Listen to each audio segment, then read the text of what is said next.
You cannot emulate the symptoms to bring about the cause. When you emulate the symptoms to bring about the cause, that is hypocrisy.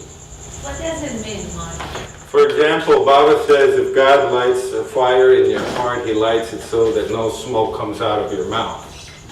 So if I say, what I'm going to do is I'm going to shut my mouth up and start to be a really silent person, as if that's going to bring about the fire. Does that make sense? I think what Baba is telling us in that quote, and this could be one of the interpretations, is when I was 13 I got hit, and I don't know if it's really God hitting me. I had a really powerful experience that silenced me for a while. And I was scraping for sanity. I didn't know what state I was in, but if I had read that quote at that time, it would have calmed me down.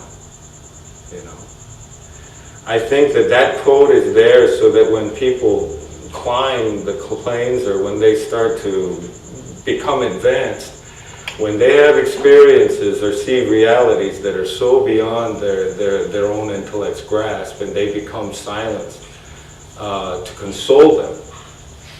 I think that statement is there to console that person so that he can rest assured that he hasn't completely lost his mind. Yeah.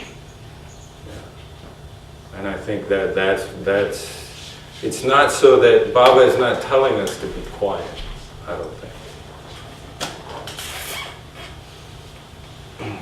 In fact, every time we teach our children to emulate anything, we are robbing them of their sincerity. When we teach a child to memorize a long and elaborate prayer filled with big words that even we don't understand, so that we can dress them up and show them off to others, we are teaching them to be insincere. This is the gravest of mistakes, for we have now taught that child that it is okay not to mean what you say and say what you mean when you are talking with no less than God. We have taught him that as long as you can say the right words in the right order, you are communing with God. We had inadvertently taught the child to commune with God as if God was not really there, as an actual being listening to him. We have taught that child that emulating the symptoms of devotion is devotion. We have made a parrot out of a human being. And like Baba says in the quote, "For all that a parrot may utter, I am a man. It does not make it so." Emulating the symptoms do not bring about the cause. When we teach our children to be modest, we rob them of the very sincerity they need to become humble. For what is modesty if not insincere humility? And what is hypocrisy if not insincere piety, insincere devotion, insincere anything? Sincerity is thus robbed from us through our upbringing. And then we turn around and rob our children of it. If you are insincere, don't worry, because it's not your fault. Insincerity gets built into us through our upbringing and social environment. That is why there are places in the world where there are people that are more sincere than other places. Today, there is an epidemic of insincerity. Insincerity is a product of a sick home, usually in a sick society, and to that extent, all of us perhaps suffer from various levels of insincerity. And if we are not sincere, what are we? Sincerity is everything, for it lies at the crux of who we are. If I can't mean what I say and say what I mean, and if I can't really want what I want and do what I really want to do wholeheartedly, what am I? An insincere life is a hollow shell. It's all there, but it's empty. It's going fast, but it's going nowhere. It's smiling, but it's actually sad. It's fortified, but afraid. It's modest, but actually proud. Insincerity gives selflessly, but thinks you should at least have the decency to appreciate it.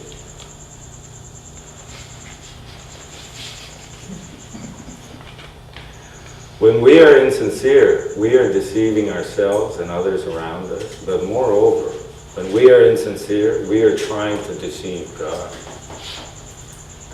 That's for believers. You see, insincerity is aware of itself. When we are insincere, we become acutely aware of it. How? Insincerity is that uncomfortable feeling you get when you say, "So nice to see you," to a person you are trying to avoid. Insincerity is that feeling you get when you hug someone you really don't like. That discomfort you feel is the insincerity of your hug. And it gets even more uncomfortable when you detect the same insincerity coming back at you from that other person who is hoping to avoid you also. With each passing moment, the mounting insincerity becomes unbearable. Yes, those of us that suffer from insincerity are acutely aware of it. I speak from experience. Insincerity is acting sincere instead of being it. Instead of what? Being it. Being it. And thus resorts to deception, including self-deception. It's a method actor. So that eventually it becomes so self-deceived that it loses track of its own sincerity. Sincerity starts to fade away into the distance, and it gets finally lost. So lost that we have to look for it. And we must. We must search within us for our sincerity.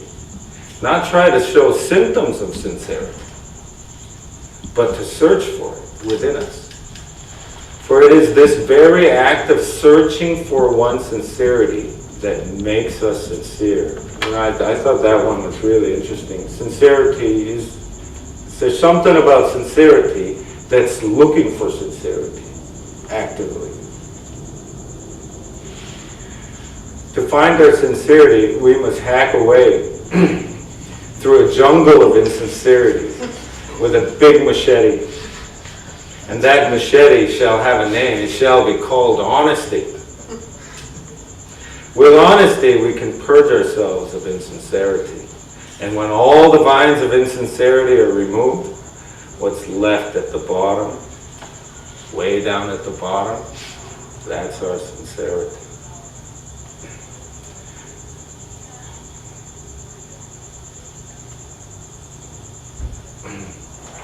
Modesty is the deception of convincingly acting out the attributes of what is socially accepted as humility.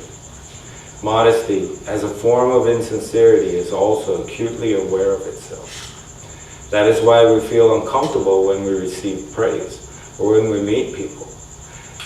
That shyness you feel, even that is a form of modesty. Yes, shyness is also a form of insincerity. A truly sincere person is incapable of shyness. Sincerity bears all and hides nothing, but shyness is hiding something. Shyness is the fear of our true nature being discovered by others. Shyness fears that if that other person really knew me, and I mean really knew me, he might not like me anymore. Shyness says that if that person were to smell my farts and see me pick my nose, he might not like me anymore. Shyness is insincerity caused by fear. What shyness fears is discovery, being exposed of one's real nature. Deception lies at the core of shyness. One becomes shy by the standards with which one judges others. And these are usually very shallow standards. like how one dresses or looks. One is shy because one is shallow and judges others by those very same shallow standards. But then shyness, being able to see oneself through the eyes of the other, turns around and judges itself. A shy person judges himself harshly. When embarrassed, the shy person seeks refuge in isolation. When he is sure that he is absolutely alone, he begins to berate himself, repeating words like, "Why am I so stupid? I'm so stupid. I'm worthless," etc. This self-abuse could have been prevented if society did not ignorantly base its standards of self-worth on such empty, superficial values, such as all our achievements, wealth, good looks, possessions, good clothes, and other external values. Shyness comes into existence on a social level. You know, there are places in the world where the kids are more shy than other places. You can go to places like in the Philippines, I've seen kids. There's no trace of shyness anywhere. And I think I've witnessed some of that in India as well.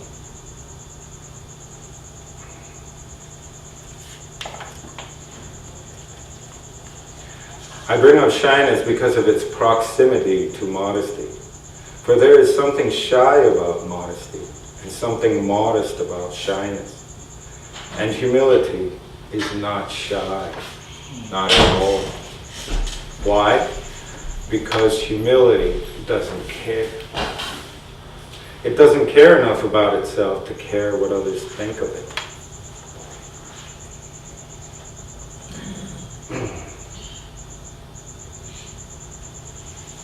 The revealed truths guide us by awakening us to what true humility is and what it is not.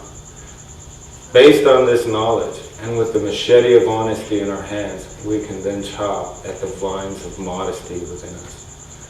So how do we find our sincerity? How can we sincerely love God?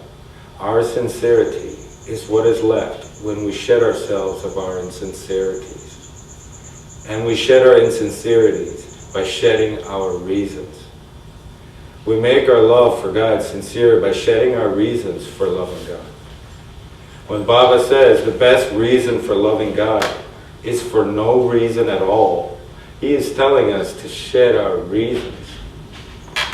So I look within ourselves, within myself, and see a jungle filled with thick vines of insincerity.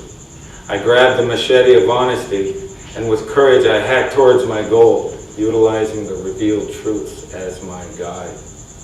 As I hack away, it becomes clear to me that really, at least part of my love for God is so I can live a good life.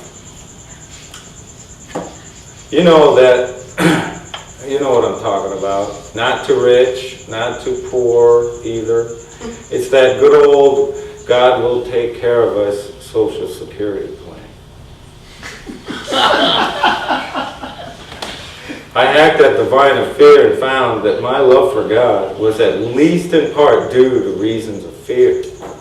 It's the reason why we carry that full coverage, no deductibles, don't worry, be happy insurance card in our wallets. We know,